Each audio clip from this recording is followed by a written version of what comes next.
O deputado Carlos Jordi, líder da oposição na Câmara, denunciou em vídeo divulgado pelas redes sociais que a suposta prova utilizada para pedir a busca e apreensão em sua casa e seu gabinete parlamentar, ordenada pelo ministro Alexandre de Moraes do Supremo Tribunal Federal, foi uma fotografia adulterada cuja falsidade já havia sido demonstrada em juízo. O deputado mostrou trechos das reportagens feitas pela velha imprensa, em que o apresentador da Rede Globo mostra, visivelmente contente, uma fotografia que comprovaria que Carlos Vitor de Carvalho, conhecido como CVC, teria participado de atos em Brasília no dia 8 de janeiro de 2023. Em outra matéria, o repórter reitera que a fotografia comprovaria a presença de CVC no local e desdenha da defesa dele.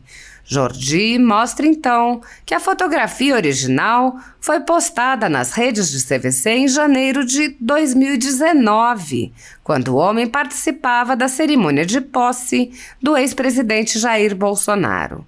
A fotografia, juntada aos autos e utilizada como evidência de participação, tem alterações para apagar os elementos que identificariam a data.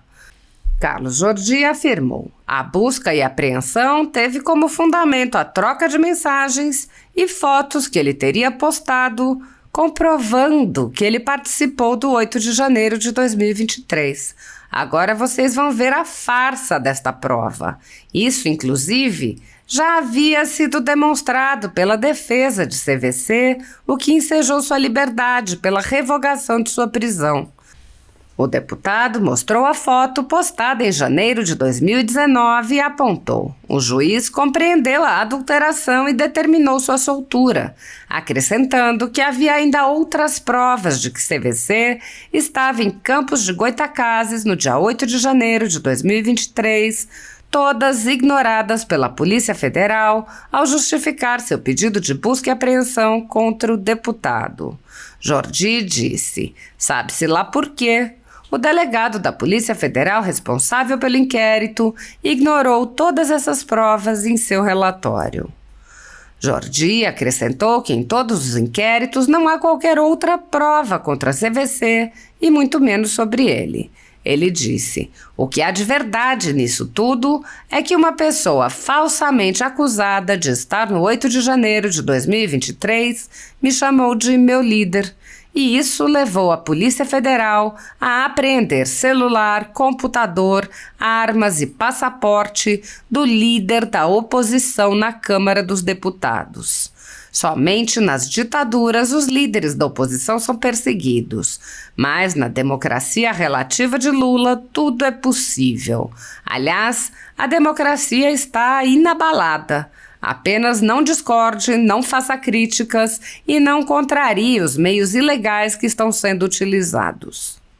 A deputada Bia Kicis publicou um vídeo com um trecho de reportagem da Rede Globo e disse: pivô da operação contra Carlos Jordi não estava em Brasília no dia 8 de janeiro. A imagem usada pela Polícia Federal e replicada pelo Jornal Nacional da Rede Globo era da posse de Jair Bolsonaro, portanto foi adulterada. Na foto original, a camiseta tem adesivo da posse de Bolsonaro, apagado na foto adulterada. Quem adulterou as provas?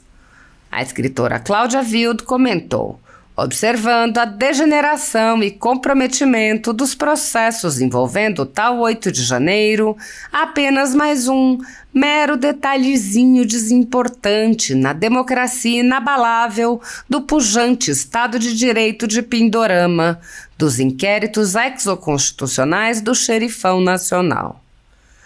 O administrador João Luiz Mauá, diretor do Instituto Liberal, comentou: é sabido que a Polícia Federal utiliza nesses inquéritos a indecente pesca probatória, que consiste na apreensão de aparelhos eletrônicos das vítimas e, através da sua análise, busca provas de crimes que não têm nada a ver com a investigação inicial. Mas criar provas através da manipulação de imagens e datas é novidade, mais uma evidência de que a Polícia Federal se transformou numa polícia política. O influenciador Ed Raposo apontou: uma foto usada para embasar operações de busca e apreensão na casa e no gabinete de Carlos Jordi foi manipulada digitalmente. A imagem é da posse de Jair Bolsonaro em 2019, não do 8 de janeiro. Não está claro ainda quem fez a alteração, mas é um vexame que não tenha sido realizada uma perícia técnica antes de anexar uma prova como essa ao processo.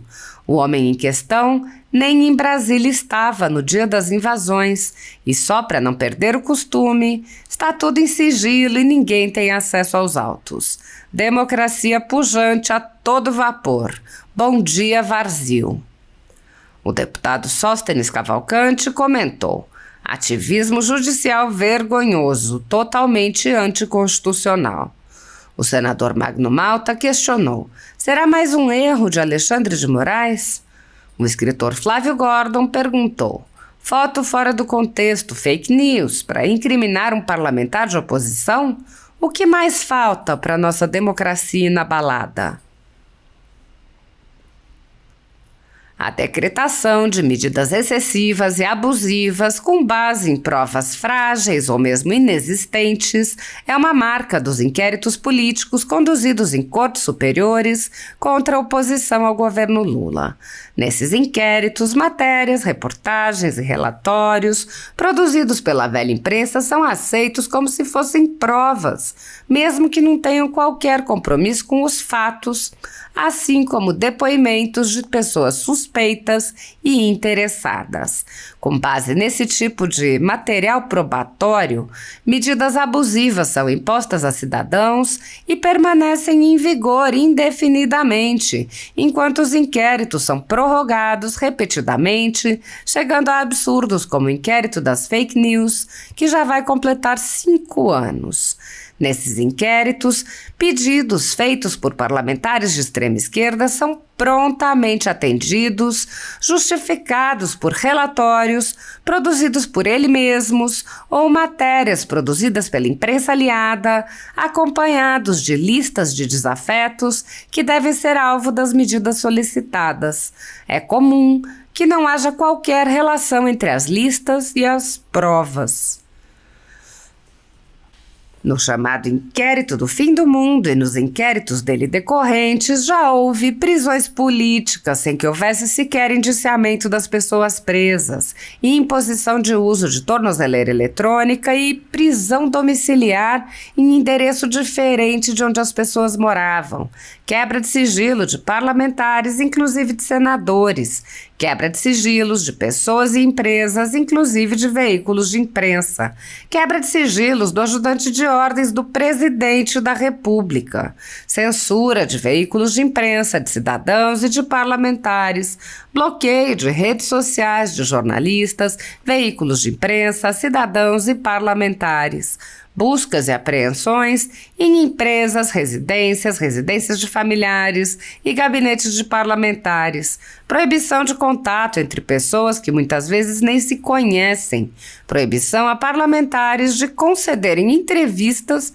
e de participarem de eventos públicos, intervenções no comando de partido político, prisões em massa, confiscos, entre outras.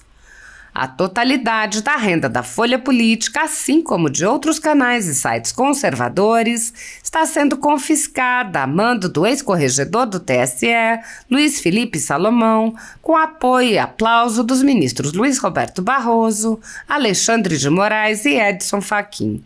A medida se soma a outras já tomadas contra o jornal, como a apreensão de todos os equipamentos a mando do ministro Alexandre de Moraes em inquérito que foi arquivado por falta de indícios de crime. Se você apoia o trabalho da Folha Política e pode nos ajudar a continuar nosso trabalho, doe qualquer valor à empresa Raposo Fernandes através do Pix, usando o QR Code que está visível na tela ou o código ajude@folhapolitica.org. Se preferir transferência ou depósito, a conta da empresa Raposo Fernandes está disponível na descrição deste vídeo e no comentário fixado no topo. Há mais de 10 anos, a Folha Política vem mostrando os eventos da política brasileira e dando voz a pessoas que o cartel midiático quer calar.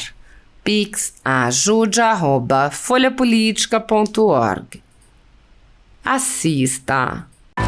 No dia 18 de janeiro, fui alvo de uma busca e apreensão no meu gabinete em minha casa por determinação do ministro Alexandre de Moraes.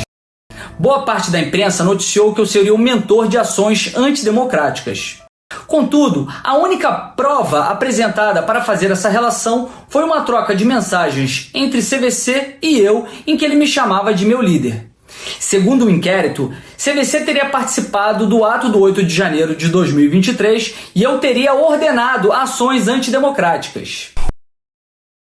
A busca e apreensão teve como fundamento a troca de mensagens e fotos que ele teria postado comprovando que ele participou do 8 de janeiro de 2023. Mas agora vocês verão a farsa dessa prova. Isso, inclusive, já havia sido demonstrado pela defesa de CVC, o que ensejou a sua liberdade pela revogação de sua prisão. Essa é a foto mostrada no Jornal Nacional e que consta no processo.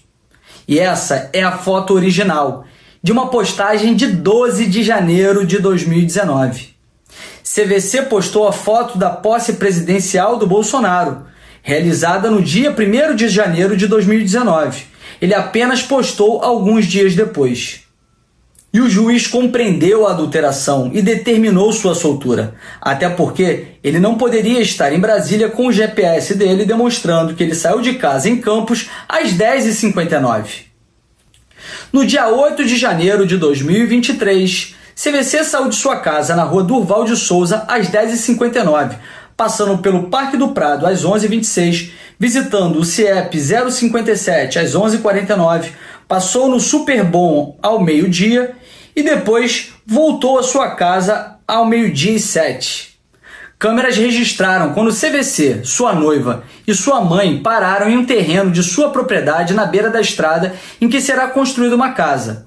O registro é de 8 de janeiro de 2023, às 11h06, feito pela Câmara da construtora responsável pelo empreendimento.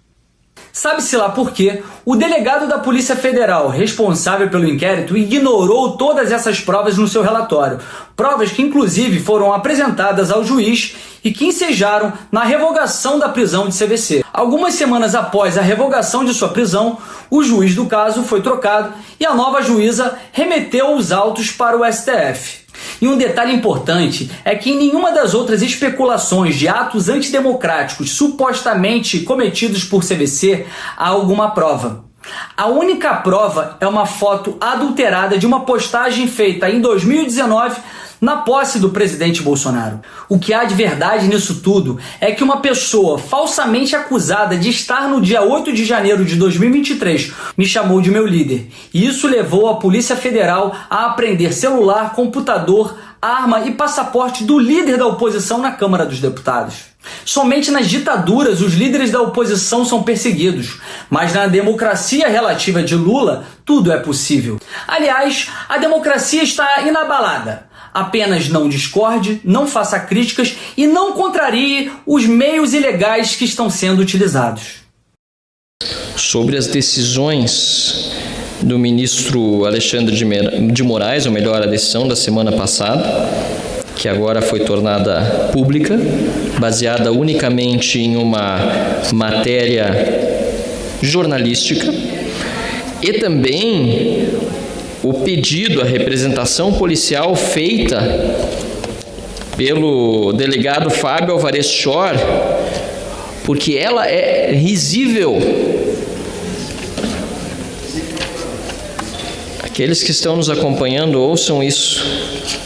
O que fundamentou parte da decisão aqui na página 3 da representação policial, diz o delegado: Fábio Alvarez de Chor.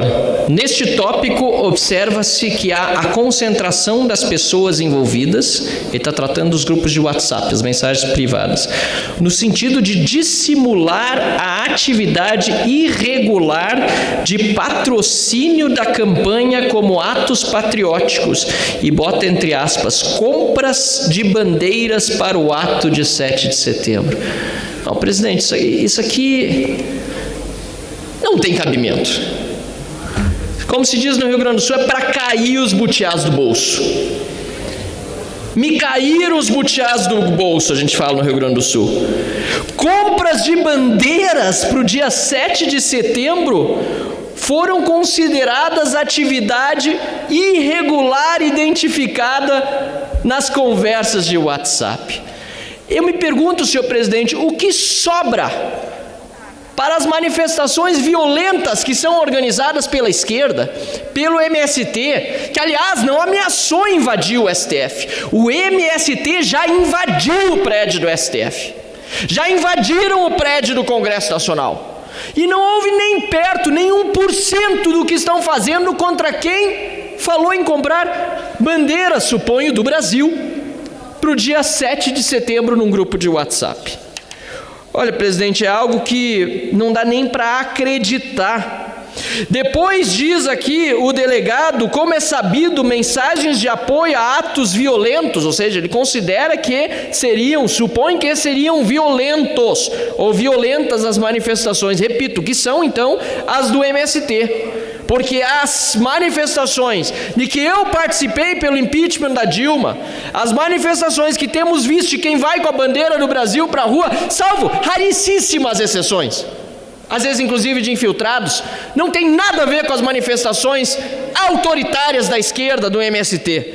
Diz aqui, apesar de serem propalados por meio de aplicativos de mensagens, não podem ser desprezados pelo Estado. Olha só, como é sabido, mensagens de apoio a atos violentos, está supondo que serão violentos, ruptura do Estado Democrático de Direito, nem vou falar da minha contrariedade à utilização dessa expressão, o Estado é de direito e se defende a democracia, mas tudo bem, não é um Estado democrático de direito. Ataques ou ameaças contra pessoas politicamente expostas têm um grande potencial de propagação entre os apoiadores mais radicais da ideologia dita conservadora. Se isso aqui não é perseguição política, o que mais é? Nunca vi uma decisão nesse sentido falando sobre os atos violentos do MST ou da esquerda, sobre o alto nível de propagação de violência entre aqueles que defendem a ditadura do proletariado a nu, ao vivo e a cores nos seus estatutos partidários. PT, PCdoB, PSOL, PSB, todos defendem o marxismo, todos defendem a ditadura do proletariado, todos são contra a democracia, todos defendem ditaduras mundo afora, todos quando chegam ao poder corrompem a democracia, como o PT fez com o Mensalão e depois com o Petrolão. Olha, senhor presidente, me caíram os butiás do bolso, como se diz no Rio Grande do Sul. Ou melhor ainda, no populacho, me caíram os butiás do bolso. Eu fico preocupado, presidente, porque nós precisamos justamente defender a democracia e as instituições. A Polícia Federal, que foi tão importante na Operação Lava Jato, que é tão importante para o nosso país. O Supremo Tribunal Federal, que é tão importante para o Brasil, como é tão importante qualquer corte constitucional mundo afora, porque defende a estabilidade do regime democrático por meio da defesa da Constituição, dos seus princípios e dos seus valores. Eu fico preocupado, senhor presidente, porque quando eu falo tudo isso, podem ter aqueles que acham que estou aqui, inclusive, desconfiando das instituições como tal, não jamais, mas desconfio das pessoas. Não à toa sou liberal. E o liberal diz que o homem não é livre se o governo não é limitado. E o Estado tem de ser limitado às suas funções básicas.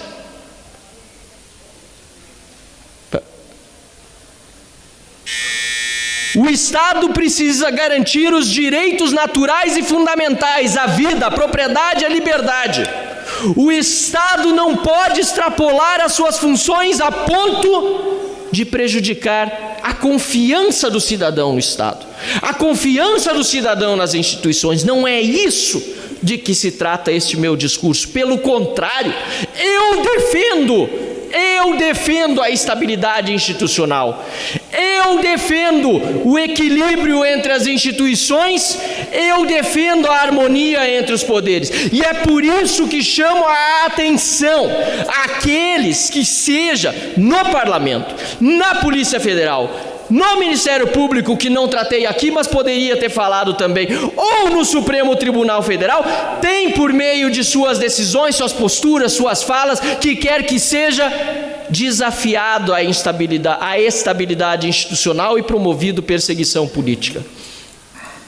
Eu aqui digo, senhor presidente, e fiquei ansioso pelo dia que chegaria a esta tribuna nessa segunda-feira para falar, porque na semana passada, quando ocorreu tudo isso, não havia sessão. Digo aqui alto e bom som, senhor presidente, precisamos, como parlamentares, colocar a bola no centro do campo, como se diz no futebol, e estabelecer aquilo que é de fato a harmonia e a relação independente entre os poderes, e defender as nossas instituições, denunciando quem as ataca, onde quer que seja, ainda mais com argumentos risíveis, absurdos, patéticos, como esses trazidos nesta